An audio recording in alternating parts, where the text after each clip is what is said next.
Hai Tipers, kali ini kita akan belajar terkait analisis audiens dalam media presentasi. Kenapa ada presentasi yang langsung menarik perhatian audiens, tapi ada juga yang justru diabaikan? Padahal materi yang disampaikan bisa aja sama. Nah, kuncinya ternyata bukan hanya isi materi loh, tetapi seberapa jauh penyaji memahami audiensnya. Dalam video ini kita akan membahas bagaimana karakteristik audiens memengaruhi cara penyampaian media presentasi, mulai dari ukuran, usia, latar belakang pendidikan, hingga kondisi dan sikap audiens. Yang pertama ada ukuran kelompok, yang dimana ukuran kelompok ini memengaruhi cara penyampaian presentasi. Kelompok kecil memungkinkan diskusi yang lebih interaktif dan komunikasi dua arah.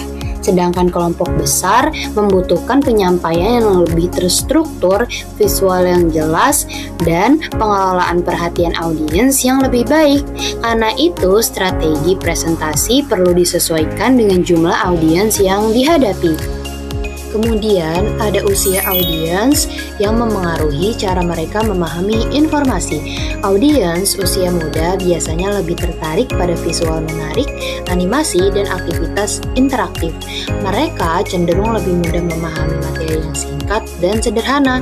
Sementara itu, audiens dewasa biasanya membutuhkan penjelasan yang lebih mendalam dan relevan dengan pengalaman nyata. Karena itu, penyaji perlu menyesuaikan bahasa, contoh, dan gaya komunikasi sesuai dengan usia audiens. Selain usia, latar pendidikan juga memengaruhi tingkat pemahaman audiens terhadap materi. Audiens dengan latar pendidikan tertentu mungkin sudah memahami istilah teknis dan konsep yang lebih kompleks. Namun, ada juga audiens yang membutuhkan penjelasan lebih sederhana dan contoh yang konkret. Misalnya, presentasi untuk mahasiswa tertentu berbeda dengan presentasi untuk masyarakat umum. Karena itu, presentasi yang baik bukan tentang menggunakan bahasa yang rumit, tetapi tentang bagaimana materi dapat dipahami dengan jelas oleh audiens. Selanjutnya, ada kondisi sosial ekonomi audiens yang juga memengaruhi efektivitas media presentasi. Tidak semua audiens memiliki akses teknologi dan pengalaman digital yang sama. Karena itu, penyaji perlu memilih media yang sesuai dengan kondisi audiens agar materi tetap mudah diakses dan dipahami. Selain itu, kepercayaan, sikap, dan nilai budaya audiens juga memengaruhi cara mereka menerima pesan. Setiap audiens memiliki sudut pandang yang berbeda.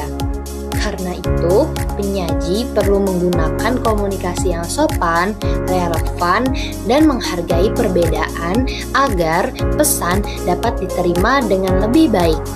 Nah, presentasi yang baik bukan hanya menyampaikan informasi, tetapi juga membangun komunikasi yang nyaman dan mudah dipahami oleh audiens. Sekarang coba refleksikan kembali, saat membuat media presentasi, apakah kalian sudah benar-benar memahami karakteristik audiens yang akan menerima pesan tersebut? Karena semakin sesuai cara penyampaian dengan kebutuhan audiens, semakin efektif pula pesan dapat dipahami. Terima kasih sudah menyimak, dan sampai jumpa di pembelajaran berikutnya.